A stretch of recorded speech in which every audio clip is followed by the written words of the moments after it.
여기에 이강인이 올 시즌 파리 생제르맹에서 깜짝 놀랄 활약을 펼칠 선수가 될 거라는 현지 매체 전망이 나오며 화제입니다. 프랑스 매체 르텐 스포츠는 PSG, 루이스 엘리케의 새로운 놀라움, 지난 시즌 비티냐, 브래들리 바르콜라와 같은 몇몇 PSG 선수들은 엘리케 감독 지휘 아래 완전히 폭발했다. 이번 시즌 엘리케가 다시 어린 선수 중 하나를 크게 향상시킬 수 있을까 하나요? 이강인이 올 시즌 놀라운 활약을 펼칠 가능성이 있다고 전했습니다. 매체는 PSG가 이렇게 젊었던 적은 없었을 것이다. 유럽 축구 연맹 챔피언스리그에 참가한 PSG는 활력이 넘치며 무엇보다도 유망한 팀으로 구성됐다. 지난 시즌 엘리케가 부임한 후 일부 선수들은 급격한 성장을 경험했다면서 이강인이 폭발할까? 프랑스 수도에서 소심한 첫 시즌을 보낸 이강인은 일관성과 통계를 볼 때 PSG가 마요르카에서 그를 영입하기 위해 2,200만 유로 약 326억 원을 지출한 것이 옳았다는 걸 증명할 수 있다고 설명했습니다. 이어 경기에서 능숙하고 지난 시즌보다 더 많은 주도권을 잡을 수 있는 능력을 갖춘 이강인은 올 시즌 PSG에서 깜짝 놀랄 만한 선수가 될 수 있다고 올 시즌 PSG에서 가장 주목할 만한 선수라고 강조했습니다. 이강인이 유럽리그 랭킹 1위 잉글랜드 무대의 톱클래스 강팀 핵심 선수와 견줄만하다는 분석이 나오며 화제입니다. 프랑스 리그앙 파리 생제르맹은 2023년 8월 마요르카에 2,200만 유로 약 328억 원을 주고 이강인을 데려와 2027년도 시즌까지 연봉 727만 유로 약 108억 원 및 5년 총액 3,635만 유로 541억 원 계약을 맺었습니다. 2,200만 유로는 마요르카 구단 역대 2위 및 한국인 역사상 세 번째로 많은 이적료입니다. 이강인은 PSG 소속으로 2023년도 시즌 리그앙 23경기 3득점 4도움, 출전 평균 64분을 뛰면서 90분당 공격 포인트 0.43으로 활약했습니다. PSG는 유럽클럽 전체 랭킹 6위, 프랑스는 유럽리그 랭킹 5위인데요. 저명한 축구 통계 매체 옵타 스포츠에 따르면 미드필더로서 이강인과 가장 비슷한 선수는 프리미어리그 준우승팀 아스널의 주장 마르틴 웨데고르입니다. 70개 국가 및 30종목을 대상으로 하는 글로벌 통계회사 옵타 스포츠가 최근 365일 유럽 5대 리그 및 챔피언스 리그, 유로파리그 자료를 토대로 선정한 비교 대상을 발표하며 팬들의 관심을 받고 있습니다. 아스널은 2023년도 잉글랜드 프리미어리그 준우승을 차지했는데요. 잉글랜드, 이탈리아, 스페인, 독일, 프랑스는 유럽리그 랭킹 빅5입니다.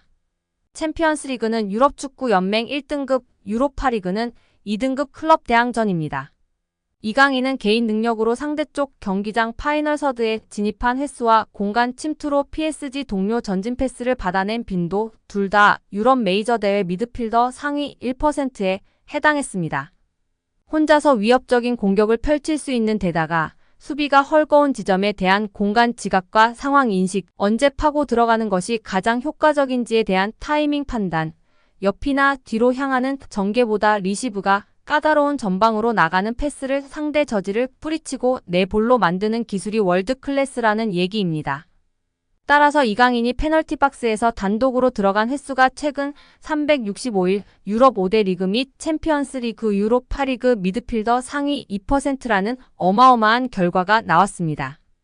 파이널 서드 태클 합계 또한 상위 2% 안에 든다는 데이터는 상대 진영부터 적극적으로 수비하려는 마음가짐 부족이 이강인 단점이라는 지적은 이제 현실과 맞지 않다는 것을 알게 해줍니다. 천재 미드필더 이강인이 세계적인 플레이메이커와 함께 국제축구 역사통계연맹 IFFHS 플레이메이커상 후보에 나란히 오르며 화제입니다. IFFHS는 지난달 말 공식 홈페이지를 통해 이강인, 리오넬 메시, 케빈 더 브라위너, 주드 벨링엄 등으로 구성된 2024년 월드 베스트 플레이메이커 후보 15인을 발표했습니다. 월드 베스트 플레이메이커상은 통계연맹이 2006년부터 매년 세계 축구를 빛낸 최고의 플레이메이커에게 수여하는 상으로 수상자에겐 황금공 트로피가 수여됩니다. 세계 축구 전문가의 투표로 최종 수상자를 선정하며 통상 연말에 수상자를 발표하는데요. 역대 수상자 면면은 화려합니다. 메시가 통산 최다인 5회 수상했고 사비 에르난데스가 4회, 더 브라위너가 3회, 안드레스 이니에스타가 2회 수상하며 메시의 뒤를 이었습니다. 지네딘 지단, 카카, 토니 크로스, 루카 모드리치 등이 한 차례씩 수상했습니다. 더 브라위너는 지난해 시상식에서 181점을 받으며 100점을 받은 메시를 81점 차로 따돌렸습니다. 베르나르도 실바가 78점으로 3위에 올랐습니다. 시즌별로 가장 창의적인 플레이를 펼친 선수들에게 트로피가 주어졌는데요. 이런 전설들이 수상한 플레이메이커상 최종 후보에 이강인이 뽑힌 것만으로 큰 의미가 있다는 평가입니다. 통계연맹은 최근 두 시즌 이강인이 공격 포인트뿐 아니라 프랑스 리그앙과 유럽 챔피언스 리그에서 선보인 드리블 돌파 찬스 메이킹 등의 능력을 높이 평가한 것으로 보입니다. 이강인은 올 시즌 챔피언스 리그에서 키패스 11개를 기록하며 전체 공동 4위를 질주하고 있는 상황입니다. 현지 보도에 따르면 PSG는 지난달 익명의 PL 클럽으로부터 이강인에 대한 제안을 받았으나 이를 거절했습니다.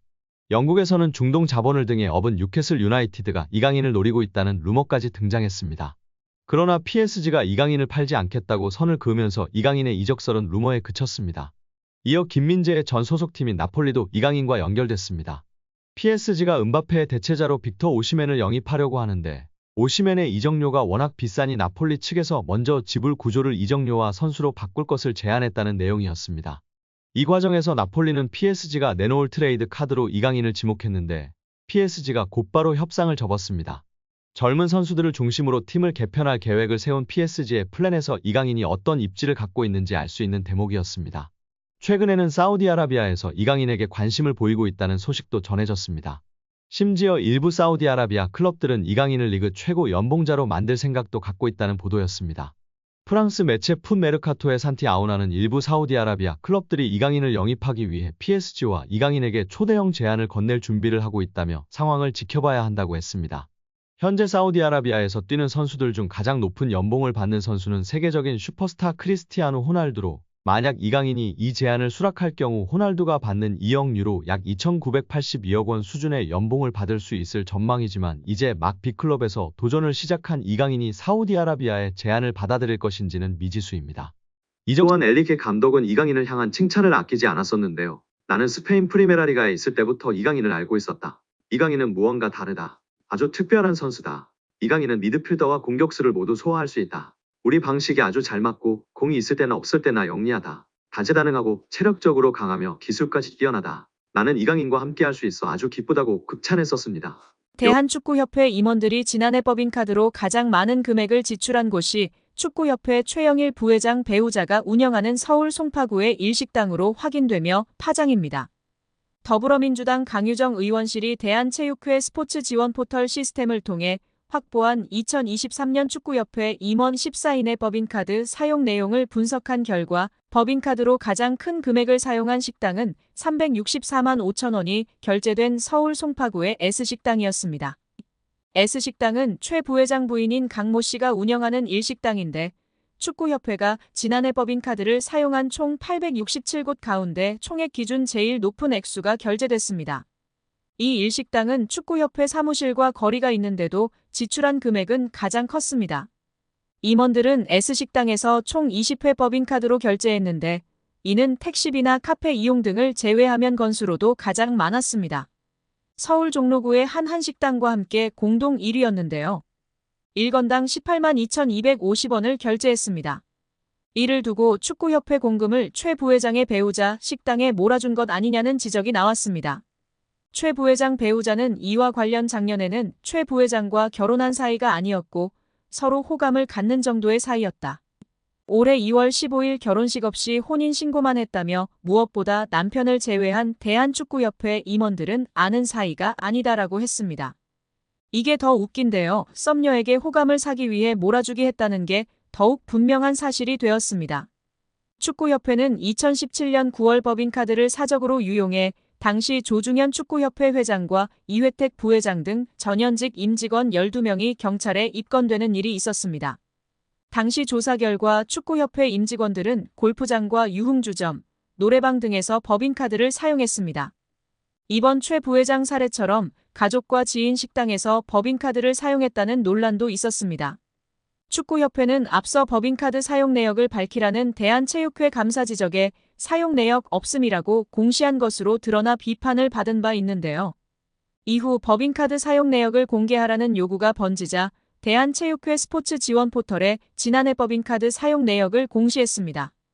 강유정 의원은 축구협회의 고질병이었던 법인카드 오남용이 재발했다며 정몽규 회장 체제의 축구협회는 능력도 도덕성도 없음이 증명됐다고 비판했습니다.